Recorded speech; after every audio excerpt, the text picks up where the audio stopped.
Assalamualaikum warahmatullahi wabarakatuh. Waalaikumsalam warahmatullahi wabarakatuh. Bismillahirrahmanirrahim. Alhamdulillahi rabbil alamin. Wassalatu wassalamu ala ashrafil anbiya'i wal mursalin. Sayyidina wa maulana wa habibina wa syafi'ina Muhammadin wa ala alihi wa ashabihil mujahidin at-tahirin, amma ba'du. Ma'asyiral muslimin rahimakumullah. Pertemuan kita kali ini dalam rangka memperingati Maulid Nabi besar Muhammad sallallahu alaihi wasallam. Yang penting dari peringatan Maulid ialah membicarakan bagaimana sebenarnya identitas umat Rasulullah sallallahu alaihi wasallam. Sebab apa? Adalah suatu hal yang wajar bahwa seorang pengikut menyesuaikan tingkah laku, gaya hidup dengan orang yang diikutinya. Jangankan di dunia ini, di akhirat nanti, identitas ini akan dimintakan pertanggunggan jawab dan akan ditanyakan kepada kita. Sekurang-kurangnya menjadi pengikut rombongan orang besar merupakan suatu nikmat. Paling tidak kita bisa numpang mujur. Kalau saya berangkat ke Bali ikut rombongan Pak Menteri misalnya, saya bisa bebas timbangan, tas saya tidak usah diperiksa-periksa barangkali. Kenapa? Ini rombongannya Pak Menteri, numpang mujur. Itu sekurang-kurangnya. Tetapi tentu untuk menjadi anggota rombongan Pak Menteri ini kan harus ada tanda, ciri-ciri atau yang disebut identitas.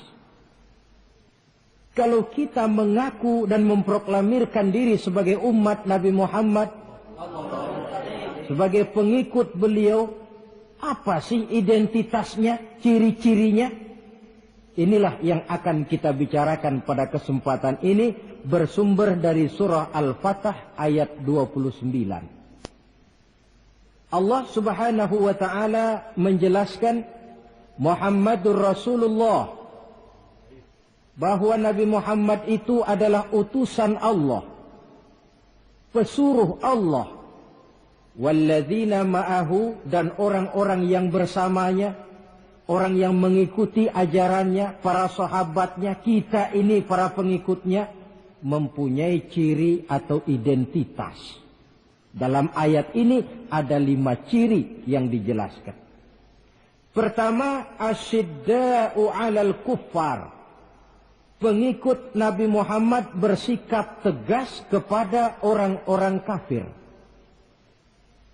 Apa artinya tegas di sini? Saudara-saudara, tegas di sini artinya bukan main marah-marahan, tidak ngajak berkelahi, bukan juga menantang perang. Tegas di sini artinya mempunyai prinsip, mempunyai garis yang nyata di dalam keyakinan beragama. Garisnya apa? Tidak lain, lakum dinukum waliyadin. Bagi Tuhan agama Tuhan, bagi kami agama kami. Silahkan Tuhan melaksanakan agama Tuhan, kami akan melaksanakan agama kami. Kami menghormati Tuhan, Tuhan pun menghormati kami. Tetapi soal agama tidak usah dicampur adukkan. Identitas semacam ini perlu kita tegakkan kembali. Sebab apa? Sebab di zaman sekarang orang mulai mengaburkan nilai-nilai kebenaran dari agama, yang pada akhirnya menanamkan sikap ngambang terhadap agama. Misalnya kita ini dibuai dengan kalimat yang kelihatannya bagus tapi sebenarnya mengandung racun. Kata orang, jangan fanatik, semua agama kan bagus, semua agama benar, semua agama thayyib. Terus terang saja, saya bukan tidak setuju dengan kalimat itu. Saya beranggapan kalimat itu belum sempurna. Semua agama benar, jangan titik di situ. Itu baru sekedar koma. Semua agama benar, koma, bagi penganutnya masing-masing, titik. Semua agama baik, koma, bagi penganutnya masing-masing, titik. Bagi kita yang muslim, yang benar, Islam. Dan seorang muslim yang berani membenarkan semua agama. Seorang muslim yang berani berkata semua agama benar, sekurang-kurangnya munafik kalau tidak menjadi murtad. Wah Pak, itu namanya fanatik dong. Betul. Yang tidak boleh kan fanatik kepada suku. Yang tidak boleh kan fanatik kepada guru. Tapi fanatik kepada agama, dalam arti berpegang teguh kepada agama, merupakan bagian daripada kehidupan beragama. Hanyalah kalau umat Islam ini fanatik dengan agamanya, dia akan konsekuen. Baik melaksanakan, mengamalkan, maupun mengembangkan agamanya. Saya cinta kepada suku saya, tapi tidak lalu fanatik. Cinta suku boleh, fanatik kepada suku salah. Cinta kepada guru bagus, fanatik kepada guru jelek. Cinta kepada agama bagus, fanatik kepada agama wajib. Hanya dengan fanatik kepada agama orang konsekuen. Yang jelek itu kan kalau sudah fanatisme kesukuan. Contoh, misalnya mentang-mentang orang Sunda, lalu ngomong, saya ogah dengerin ceramah. Kenapa? Ustadznya bukan orang Sunda sih. Ini nggak benar, emangnya Nabi Muhammad kelahiran Ciamis? Kan tidak.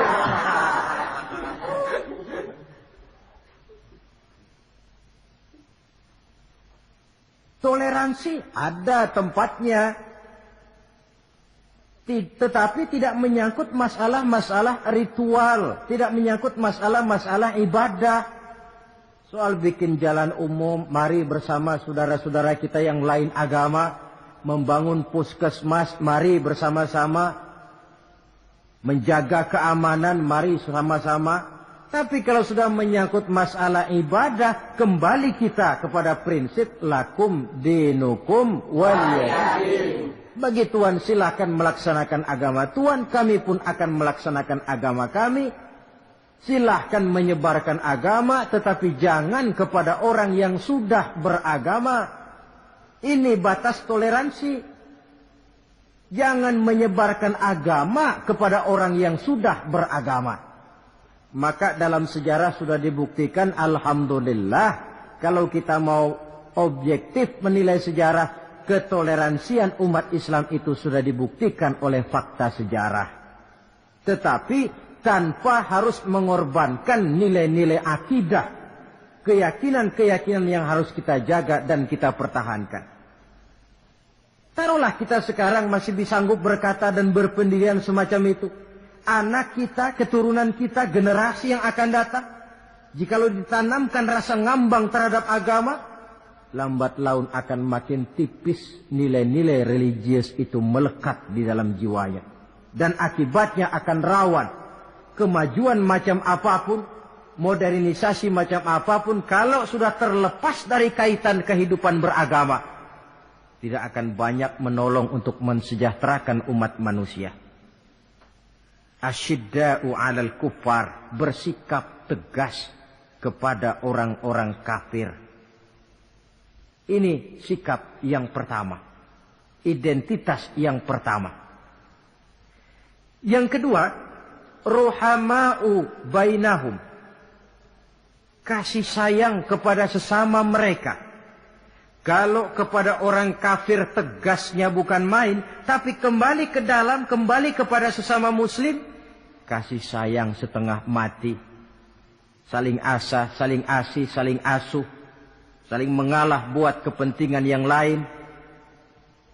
Ini sudah dicontohkan dalam sejarah ketika Rasulullah dan para sahabat hijrah ke Madinah. Orang Madinah yang menyambut kedatangan orang Mekah itu kan disebut Ansor. Betul apa betul? Lah orang Makkah ini yang hijrah ke Madinah disebut kaum muhajirin.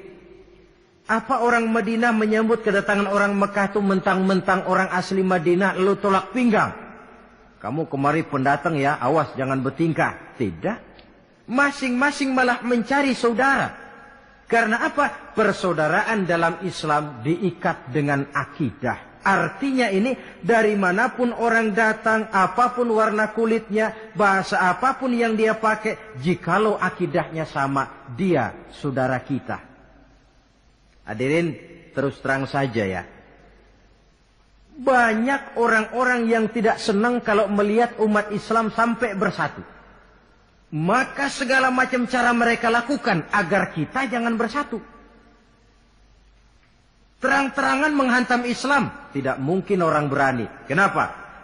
Saya pikir sebodoh-bodohnya umat Islam dia masih fanatik sama agamanya. Dia masih sanggup bilang, Mas gue emang gak sembayang tapi agama gue lu hina, gue bacok lu. Itu kan positif, fanatisme agama namanya. Maka orang menghantam Islam itu lalu gak berani terang-terangan. Caranya belajar dari Van der Plas, belajar dari Snokkhorgronya.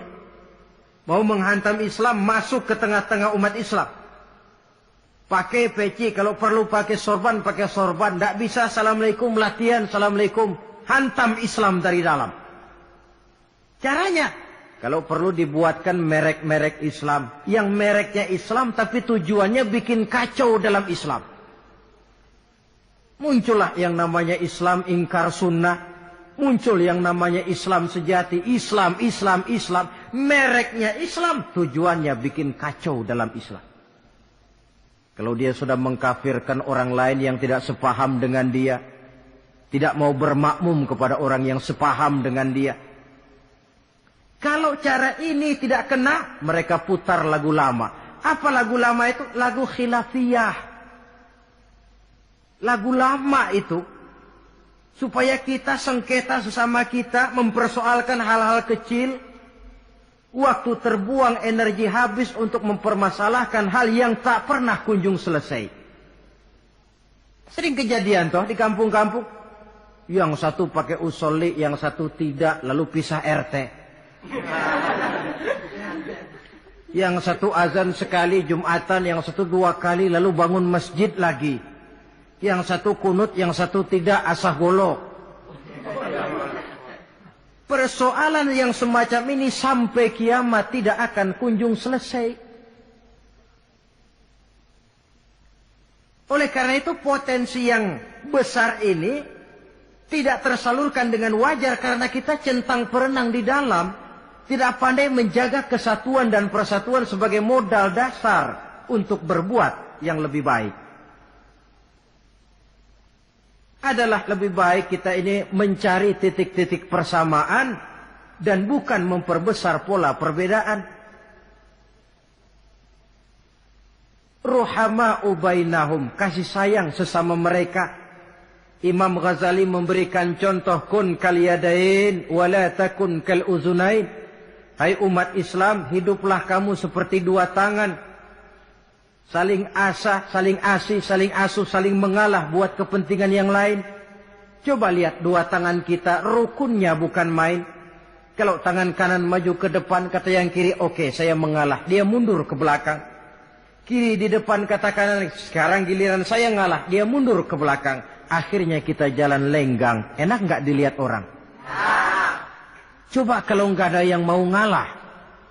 Tangan kanan ke depan, kata yang kiri, gue juga bisa. Dia ke depan lagi. Pan kayak robot kita jalan.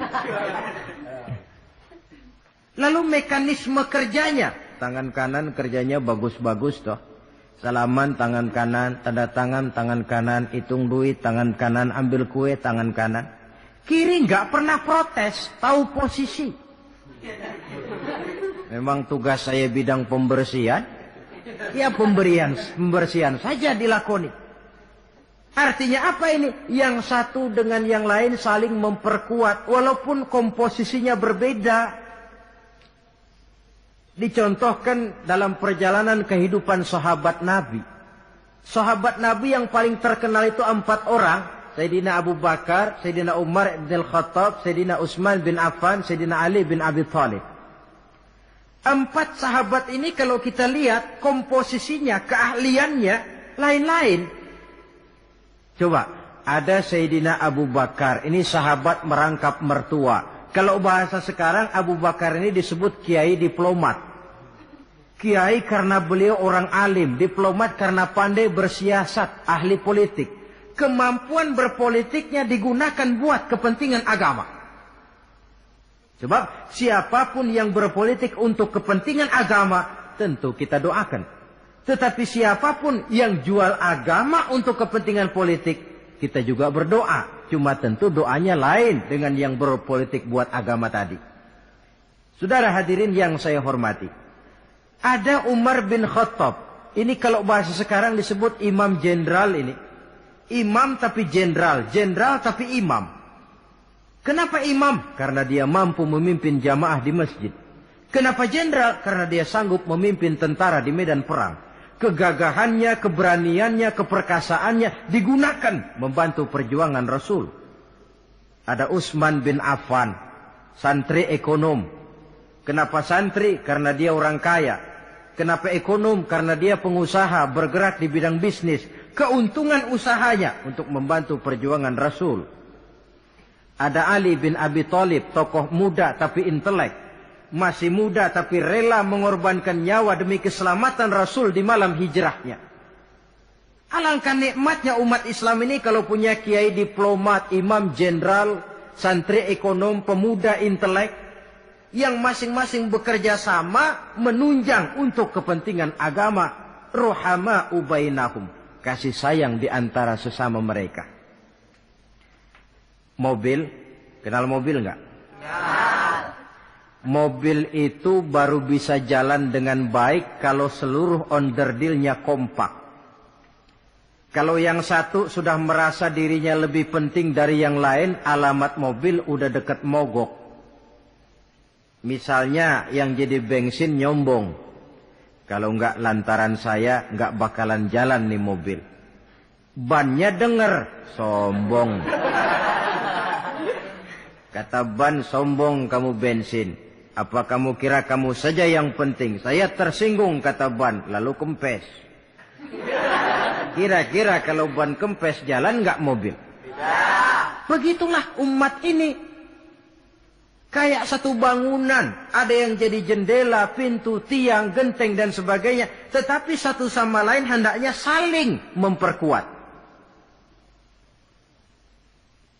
Kalau tidak, kita ini pernah diramalkan oleh Nabi, yushiku an tada'a alaikumul umam kama tada'al akalatu ala qas'atiha. Satu saat akan datang di tengah-tengah kamu di mana keadaanmu waktu itu seperti makanan di meja makan. Coba bayangkan, menurut Rasul satu saat kondisi umat Islam akan seperti makanan di atas meja. Yang barat mau makan, yang timur mau santap, yang selatan mau ganyang, yang utara mau injak-injak. Satu saat kondisi umat Islam akan seperti itu. Heran sahabat, ya Rasulullah, kok kita bisa dikepung begitu rupa? Iya. Apa pada waktu itu jumlah kami sedikit ya Rasulullah? Tidak, kata Rasul. Bal antum yauma idzin katsir. Jumlahmu pada waktu itu banyak, besar, kamu mayoritas. Cuma sayang, kata Nabi, walakinnakum ghusaa'un ka ghusaa'is sail. Tetapi keadaanmu waktu itu seperti busa di lautan. Banyak tapi centang perenang. Banyak tapi tidak punya daya dan kekuatan. Dipermainkan gelombang lautan, dihempaskan ke tepian pantai tanpa punya makna dan arti. Mayoritas tapi nasibnya ironi. Lantaran apa ini? Kita tidak pandai menjaga kesatuan dan persatuan. Prinsip ruhama ubainahum, kasih sayang di antara sesama mereka, belum bisa kita wujudkan. Oleh karena itu, hadirin yang saya hormati, identitas yang kedua ini, mari kita tegakkan. menggalang kesatuan dan persatuan untuk kejayaan agama yang kita cintai. Soal posisi silahkan berbeda, soal profesi silahkan berbeda, tetapi hendaknya perbedaan ini tidak menyebabkan persimpangan tujuan. Satu sama lain saling memperkuat.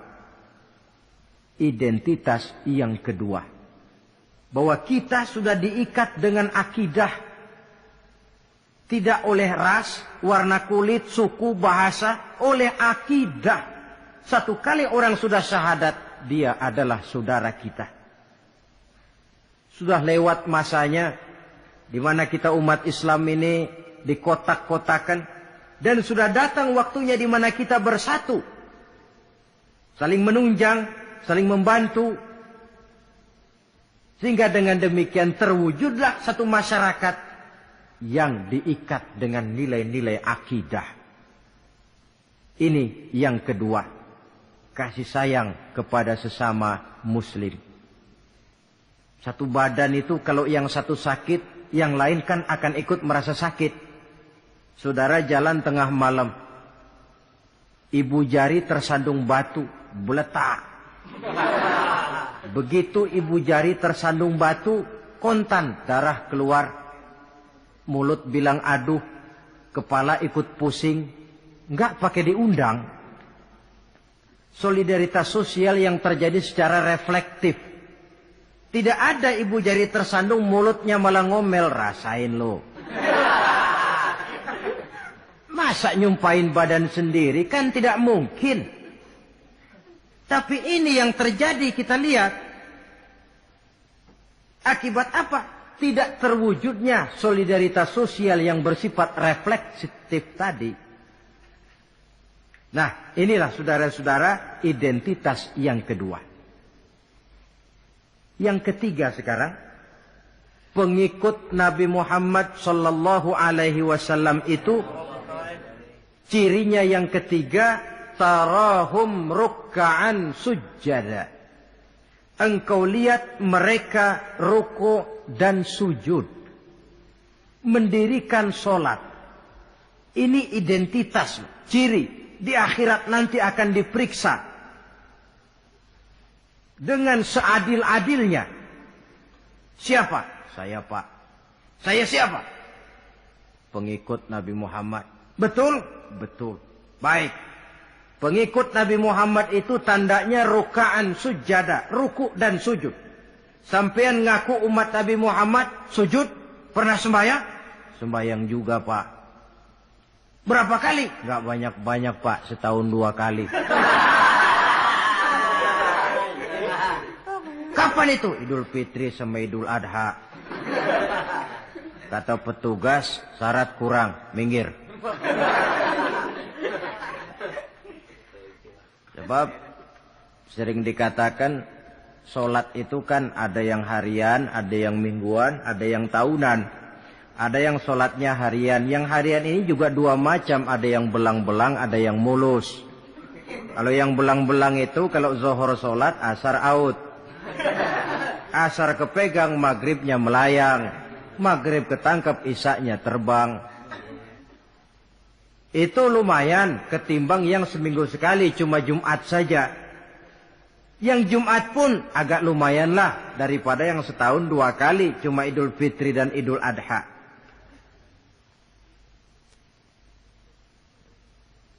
Tetapi bagaimanapun juga sholat ini memang merupakan keperluan dalam kehidupan kita. Ciri identitas yang memperkaya kepribadian. Pengikut Nabi orangnya ruku dan sujud. Sehingga di zaman sahabat tadi kondisi mereka digambarkan kalau siang seperti kuda perang, tetapi kalau malam seperti pendeta. Maksudnya apa? Di medan perang mereka gagah. Tapi kalau sudah ruku dan sujud, bukan main khusyuknya. Ruku dan sujud. Dengan kata lain, ciri pengikut Nabi Muhammad orangnya mendirikan sholat. Nah, masalahnya sekarang apa perlunya sholat dalam kehidupan kita? Yang jelas dia untuk menggembirakan Allah kok. Se-ASEAN orang tidak ada yang sholat, Allah tidak akan berhenti jadi Tuhan. Manfaatnya akan kembali kepada kehidupan. Nah, apa perlunya sholat dalam kehidupan kita? Ada beberapa hal yang bisa kita angkat ke permukaan tentang perlunya sholat ini. Jadi sholat itu perlunya kita. Sehingga satu saat nanti kita tidak lagi berkata saya wajib sholat. Tapi kita akan berkata saya perlu sholat. Apa perlunya sholat dalam kehidupan kita? Pertama, sholat itu membuat orang rendah hati. Tidak melonjak menjadi angkuh dan sombong. Yang kedua, sholat itu membuat orang tahu diri. Yang ketiga, sholat itu mendatangkan ketenangan jiwa dan ketentraman batin. Lantaran orang punya sandaran vertikal kepada Allah. Sehingga agama menekankan benar ini. Bukan cuma untuk kita, tapi juga anak kita, keturunan kita. Sehingga Nabi mengajarkan, ajari didik anak-anakmu sholat pada umur 7 tahun. Kalau umur 10 tahun mereka sudah berani meninggalkan sholat, pukul. Bukan dengan tujuan menyakiti, tapi mendidik anak supaya disiplin dengan sholatnya. Kayaknya kita yang hidup di zaman serba modern ini, soal anak mau sholat atau tidak, kayaknya orang tua itu, kalau istilah anak sekarang, cuek-cuek aja. Jarang yang mengadakan inspeksi, pengecekan anaknya sudah sholat apa belum. Lalu sholatnya disiplin apa tidak. Jarang yang memberikan sugesti dan rangsangan supaya anaknya mendirikan sholat. Saya jarang mendengar orang tua muslim yang berkata, nak, kalau kau hafal Fatihah dengan artinya bapak beliin sepatu baru. Nak, kalau kau hafal juz amma, bapak beliin sepeda. Sugesti untuk hal-hal yang bersifat agama sangat langka. Tapi kalau sudah hal-hal yang bersifat umum, wah, nak, kalau kamu lulus nanti SD ya, kita piknik ke Tangkuban Perahu, lulus SMP tur ke Bali, lulus SMA piknik ke Singapura. Rangsangan dan dorongan, baguslah itu. Tetapi alangkah akan lebih bagusnya jika untuk hal-hal yang bersifat agama kita pun sanggup memberikan sugesti, rangsangan dan dorongan kepada anak-anak kita. Sehingga sejak kecil mereka sudah terbiasa dengan sholat. Sejak kecil mereka sudah disiplin dengan sholatnya. Sebab kalau tidak, kayu itu kalau mau dibengkokkan pada saat dia masih kecil.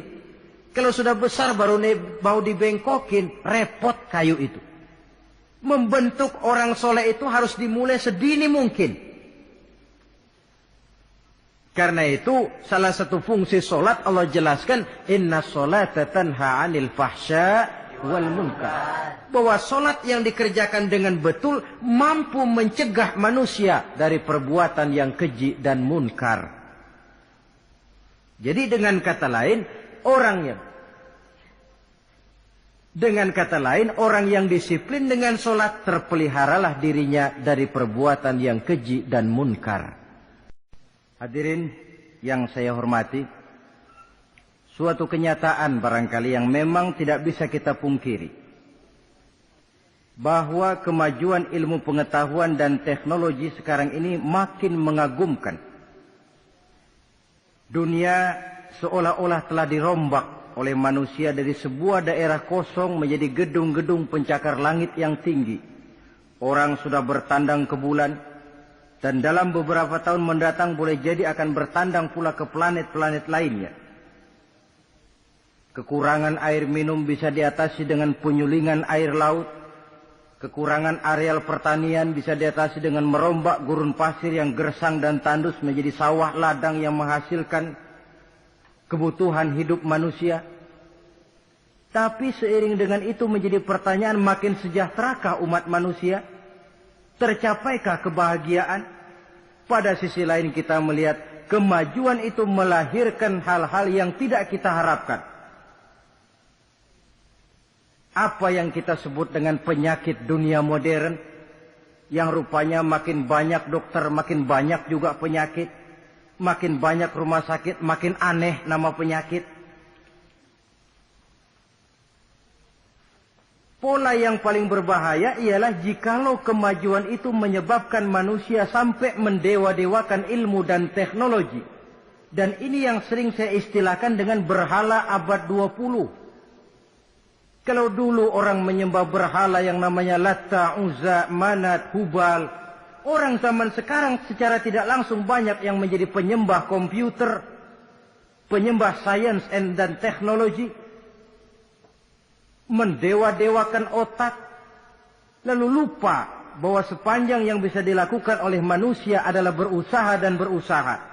Sementara ketentuan mutlak datang dari Allah Subhanahu wa ta'ala. Disinilah perlunya ruku dan sujud. Agar manusia tahu benar hakikat dari mana dia datang, di mana dia sekarang, mau apa dia di sini, dan kemana dia akan pulang.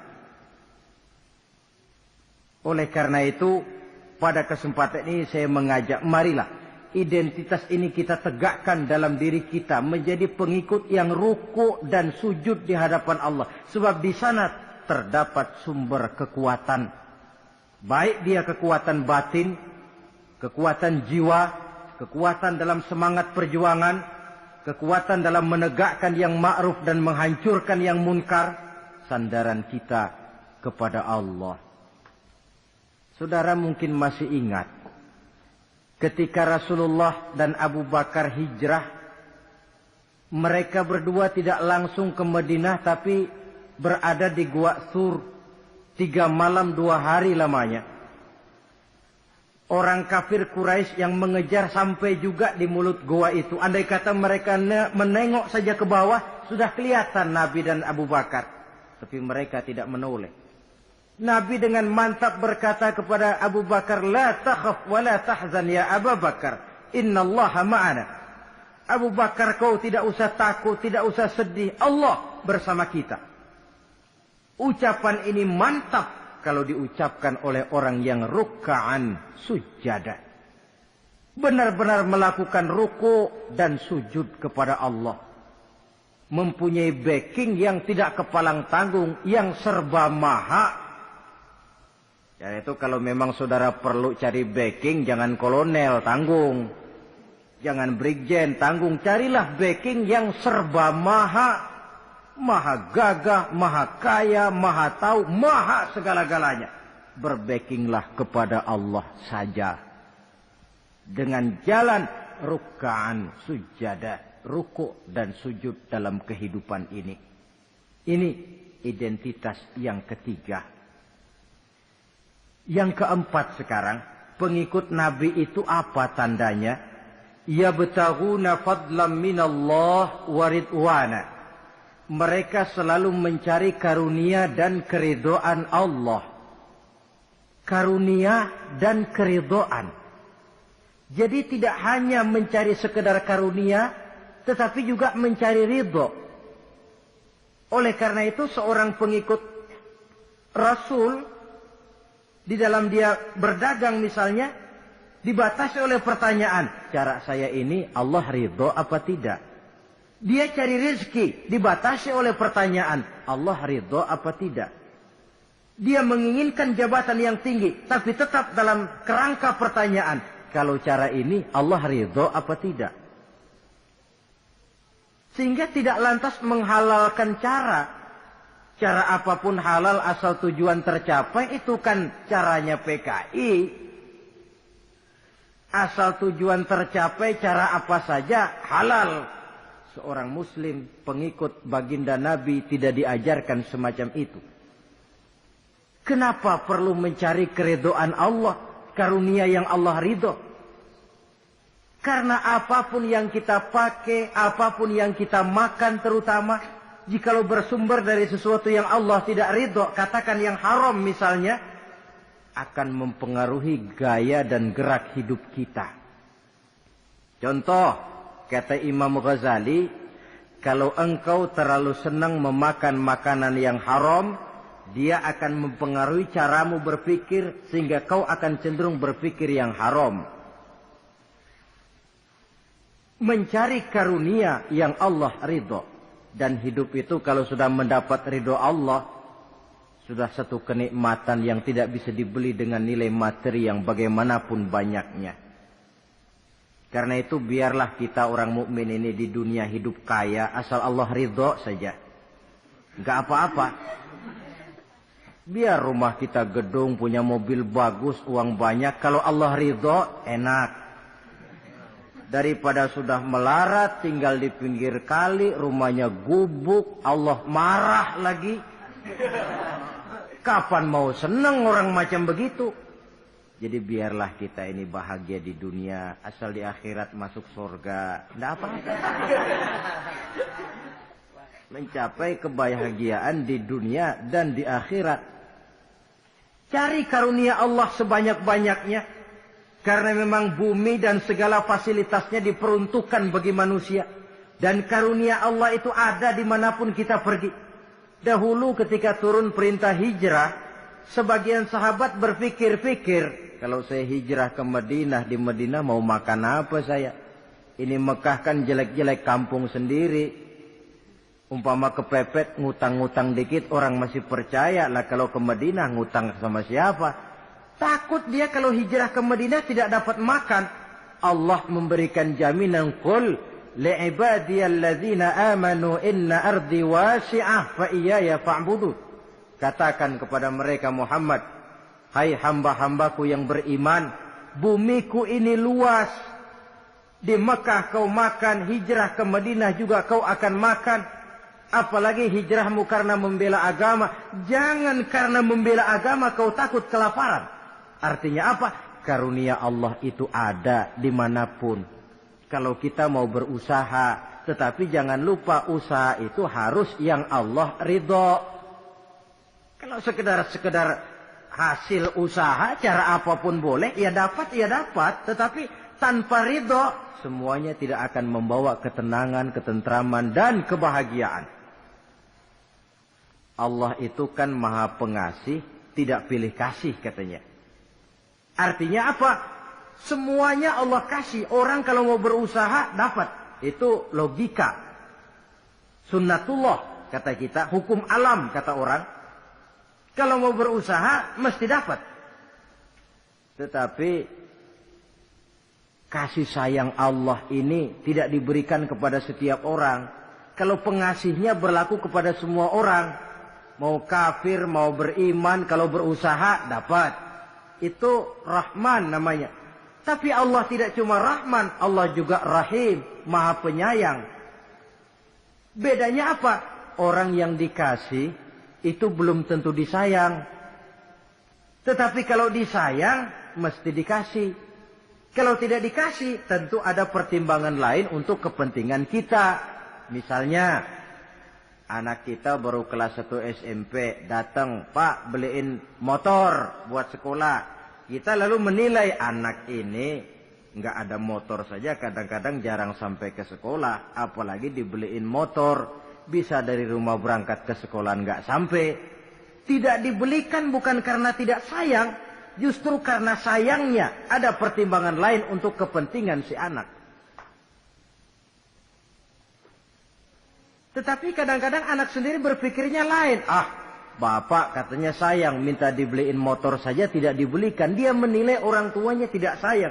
Padahal justru sayangnya lalu tidak dibelikan. Begitulah satu contoh kecil dari keridhaan Allah ini. Jika Allah sudah memberikan ridhonya kepada kita, segala yang kita mau diberikannya. Kalau tidak juga diberikan, tentu ada manfaatnya untuk kemaslahatan kita. Allah Maha tahu.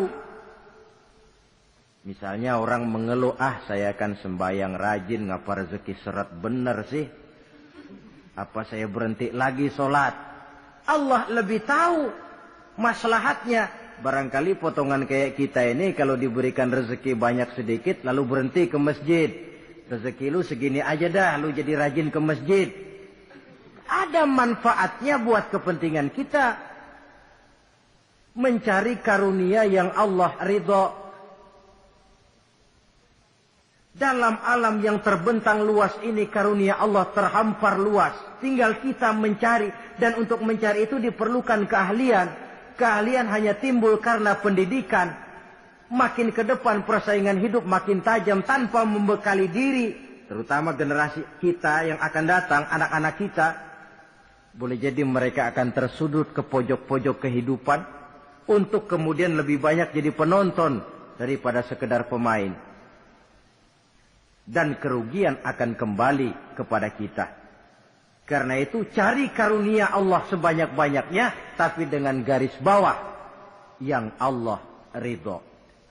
Sekali lagi, carilah karunia Allah sebanyak-banyaknya dalam kehidupan ini, tetapi dengan menggarisbawahi yang Allah ridho.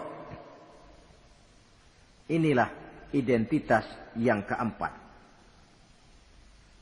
Yang kelima sekarang, identitas yang terakhir, simahum fi wujuhihim min atharis sujud. Di muka mereka ada tanda bekas sujud. Ini pengikut Rasulullah sallallahu alaihi wasallam. Bekas sujud, iya. Apa bekas sujud itu? Apa jidatnya hitam kebanyakan sujud? Mungkin. Karena rajin sujud lalu berbekas. Boleh jadi. Tapi soal hitam di jidat sih gampang digosok-gosok. Yang terpenting atharus sujud di sini dalam bentuk sikap mental. Apa sikap mental yang saya maksud?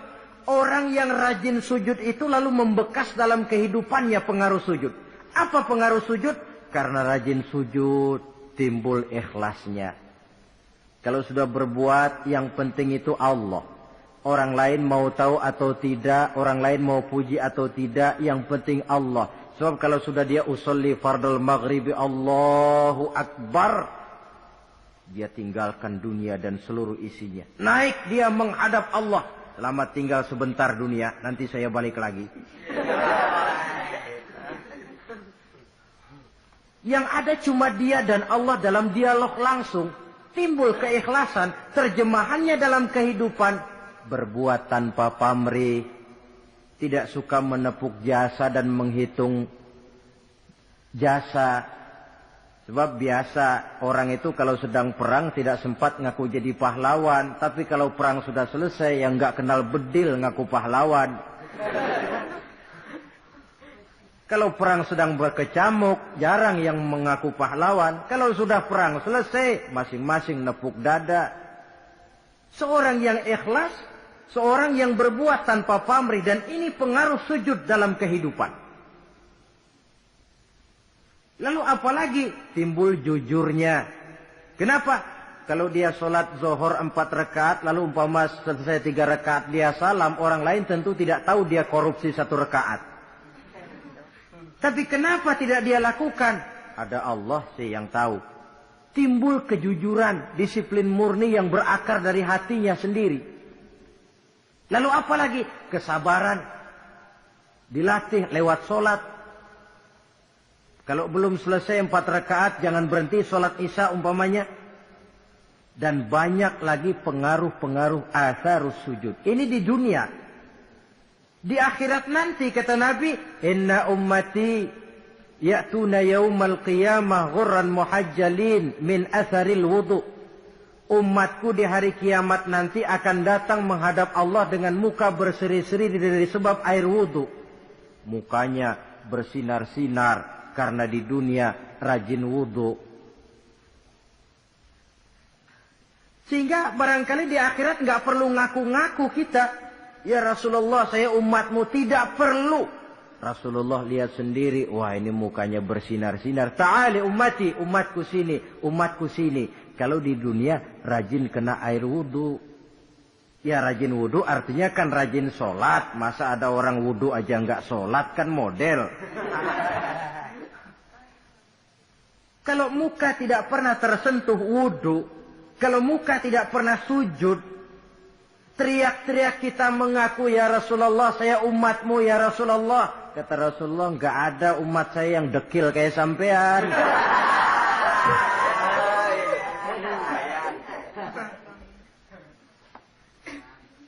Itulah sebabnya pada kesempatan ini saya mengajak, mari membiasakan diri berwudu. Tidak cuma untuk sholat. Saudara mau berangkat ke kantor, wudu dulu, bagus. Saudara mau pergi berdagang, wudu dulu, cakep. Saudara mau pergi kuliah, mau pergi sekolah, wudu dulu, bagus. Di samping kebersihan jasmani, juga kebersihan rohani. Tengok saja. Kalau kita membasuh tangan pada saat wudu mulai, Allahumma inni as'alukal yumna wal barakah wa a'udzubika minasyu'mi wal halakah. Itu kan yang kita baca. Ya Allah, saya mohon keberkahan di dua tangan ini. Supaya tangan ini kalau dibawa dagang untung, dibawa menanam lalu panen, dibawa berusaha menghasilkan rezeki. Dan saya berlindung kepadamu ya Allah, jangan sampai tangan ini membawa kesialan dan kecelakaan. Berlindung kepada Allah jangan sampai jadi punya tangan sial.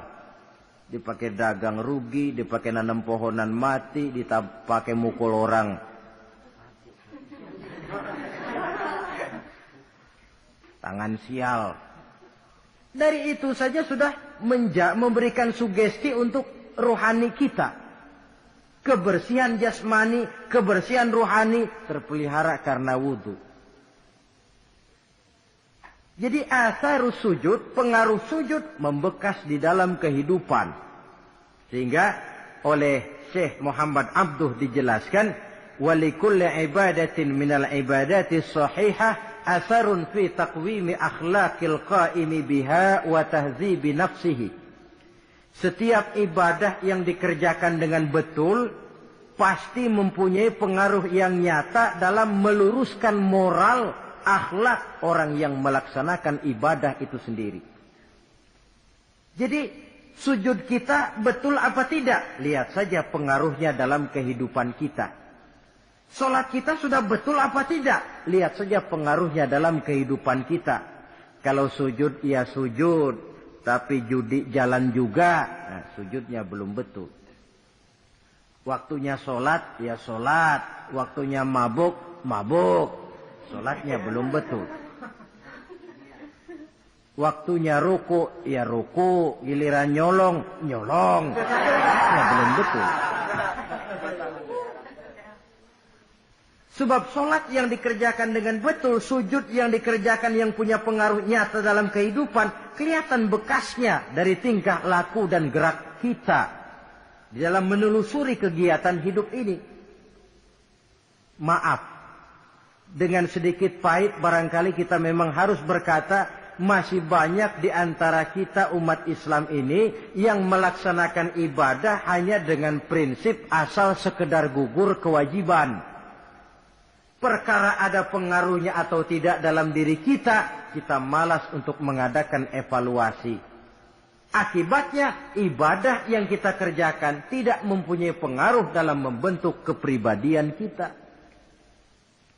Orang yang mengucapkan syahadat ada pengaruh dalam jiwanya. Orang yang mendirikan sholat ada pengaruh dalam membentuk kepribadiannya. Orang yang melaksanakan puasa ada pengaruh dalam perkembangan jiwanya. Orang yang mengeluarkan zakat ada pengaruhnya dalam mengelola hartanya. Orang yang melaksanakan ibadah haji ada perubahan dalam kegiatan hidupnya. Dari yang negatif kepada yang positif tentunya. Simahum fi wujuhihim min athari sujud. Di muka mereka, di muka pengikut Rasulullah ini ada tanda pengaruh bekas sujud. Karena rajinnya dia melaksanakan sujud di dalam kehidupan ini. Nampak pengaruh yang nyata di dalam kehidupannya, dalam gerak dan tingkah lakunya. Saudara hadirin, ma'asyiral muslimin rahimakumullah. Inilah 5 identitas yang harus kita tegakkan jikalau kita mau jadi umat yang konsekuen. Tidak sekedar bangga-banggaan menyandang titel umat Nabi, apalagi konon mengharapkan syafaatnya di akhirat nanti, padahal sebagai pengikut kita tidak menyesuaikan diri dengan yang kita ikuti. Bagaimana mau mengharapkan fasilitas yang namanya syafaat? Bahwa syafaat pertolongan Rasul itu ada, tetapi fungsinya kan ibarat orang punya kain, syafaat itu nambel. Saudara punya kain, sobek-sobek sedikit, ditambal oleh yang namanya syafaat. Sholat kurang sedikit, ditambal oleh syafaat. Sodakoh ada campur riak sedikit, tidak karena Allah sedikit. syafaat. Jadi kalau punya kain sobek ada syafaat. Lah kalau kainnya tidak punya, yang mau ditambel apanya? Sholat tidak, puasa tidak, di akhirat aman dah dapat syafaat. Tentu terlalu berlebihan, terlalu optimis mengharapkan sesuatu yang kita memang tidak punya modal dasar untuk memperolehnya. Baiklah ya, kesimpulan. Pertama, sebagai pengikut kita harus menyesuaikan diri dengan yang kita ikuti. Identitas. Suatu umat hanya akan berwibawa, hanya akan dihitung dan dipandang orang kalau dia tegak dengan identitasnya. Kalau macan sudah kehilangan sifat galaknya, orang tidak takut lagi kepada macan. Dan kalau kambing sudah kehilangan sifat jinaknya, banyak orang takut miara kambing. Kalau umat Islam sudah kehilangan identitasnya, dia akan menjadi umat yang kehilangan wibawa dan tidak pernah ditakuti oleh musuh-musuhnya. Seenaknya saja orang mengacak-acak kehidupan kita sebagai umat, kalau tidak punya identitas. Yang kedua, kesimpulan yang kedua, identitas itu bisa kita ringkaskan. Pertama, tegak dengan keyakinan inna dina indallahil Islam. Menumbuhkan fanatisme agama dalam arti berpegang teguh kepada agama. Menempatkan toleransi pada tempatnya yang wajar. Tidak mencampur adukan semua agama. Tegas di dalam mempertahankan akidah. Kemudian yang ketiga, perlu menegakkan solidaritas sosial yang bersifat reflektif untuk menegakkan wibawa kita sebagai umat, supaya potensi dari umat yang mayoritas ini dimanfaatkan oleh umat itu sendiri. Kalau tidak, kita cuma akan menang jumlah saja, menang bilangan, kuantitas yang tanpa kualitas. Dan kalau ini yang terjadi, nasib kita akan seperti buih di lautan. Banyak, tapi kata orang kampung cuma menang groyokan. Tidak punya daya dan kekuatan, dicampakkan orang ke kiri dan ke kanan, hanyut oleh arus. Bukan menciptakan arus, tapi malah hanyut oleh arus. Bukan menciptakan model, tapi malah mengikuti model. Bukan menciptakan irama tersendiri, malah diatur oleh irama orang lain. Ini yang menyebabkan ironi. Tegaklah dengan kesatuan dan persatuan, dengan lebih memperbanyak mencari titik-titik persamaan, dan bukan memperbesar titik-titik perbedaan. Yang keempat, rukuk dan sujud sebagai sandaran vertikal kepada Allah. Selama kita umat ini masih rajin rukuk dan sujud, selama itu pula nilai optimisme masih ada dalam jiwa dan diri kita. Ya Allah, persilahkan orang memperlakukan kami sesuka hatinya, tapi kami yakin ya Allah, Engkau tidak akan mendiamkan. Satu saat pertolonganmu mesti datang. Itu akan mantap kita ucapkan kalau kita melaksanakan rukuk dan sujud. Tapi kalau kita sendiri jauh dari Allah, malapetaka makin datang berlipat ganda. Sudah orang meremehkan kita, yang kita harapkan menolong kita pun pada akhirnya malah menginjak-injak, sudah jatuh tertimpa tangga. Jatuhnya sakit, ketimpa tangga lagi. Musibah yang beruntun. Rukuk dan sujud sebagai sandaran vertikal. Yang kelima, karunia Allah dan keredoan Allah jangan dipisah. Cari karunia sebanyak-banyaknya, tetapi dalam batas-batas yang diridhoi Allah. Sebab kalau tidak, karunia itu akan makin membuat kita jauh dari Allah. Ilmu karunia itu. Tapi kalau tidak diridhoi Allah, Nabi ingatkan, man izdada ilman wa lam yazdad huda, lam yazdad minallahi illa bu'da. Orang yang bertambah ilmu tapi tidak bertambah hidayah, dia hanya akan semakin jauh dari Allah. Jauh dari Allah menimbulkan kegersangan dalam jiwa, kepanasan dalam hati, sehingga jauhlah kita dari ketenangan hidup. Karunia yang Allah ridho. Dan Islam melarang umatnya untuk berpangku tangan menunggu keajaiban dari langit. Berusaha, berikhtiar, berdoa, lalu bertawakal kepadanya. Yang terakhir, hendaknya ibadah yang kita kerjakan dievaluir, ditinjau kembali, apa pengaruhnya dalam kehidupan kita.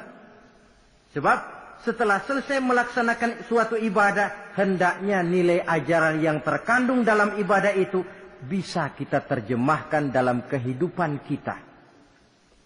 Sehingga gerak kita dalam sholat dengan tingkah laku kita di luar sholat ada kesinambungan. Gerak kita di dalam bulan Ramadan dengan tingkah laku kita di luar Ramadan ada kesinambungan. Namanya ibadah yang kita kerjakan ada pengaruhnya dalam memperbaiki kehidupan kita. Dengan satu prinsip, ibadah itu kita kerjakan adalah kemanfaatannya kembali kepada kehidupan kita. Saudara hadirin yang saya hormati, inilah pembicaraan kita pada pertemuan kita kali ini. Dengan harapan tentunya dalam memperingati Maulid kita tidak hanya sekedar melakukan satu tradisi, tidak hanya sekedar hura-hura, tidak hanya sekedar ikut-ikutan, sebab bagaimanapun peringatan semacam ini bukan tujuan. Ini cuma sekedar alat. Kalau peringatannya yang jadi tujuan, selesai memperingati, selesai sudah. Kayak saudara tujuannya mau ke Bogor. Kira-kira kalau sudah sampai Bogor pulang lagi enggak? Pulang. Kenapa? Tujuan sudah tercapai. Tujuannya cuma memperingati Maulid. Sudah selesai. Ya sudah selesai segala-galanya. Yang tidak sholat kembali tidak sholat. Yang teler kembali teler. Pokoknya kan udah Maulid. Nah. Itu kalau dijadikan tujuan. Maulid sekali lagi bukan tujuan, cuma sekedar alat. Tujuan kita diantaranya mencari identitas, menyesuaikan diri sebagai seorang pengikut dengan Rasulullah yang kita ikuti itu. Inilah pembicaraan kita kali ini. Mudah-mudahan 5 identitas ini Allah berikan kekuatan untuk bisa kita tegakkan dalam diri kita masing-masing. Sehingga kebanggaan sebagai pengikut Nabi dibuktikan dengan amal perbuatan kita. Terima kasih banyak atas segala perhatian. Mohon maaf atas segala kekurangan. Usikum wa iyaya bitaqwallah. Wassalamualaikum warahmatullahi wabarakatuh.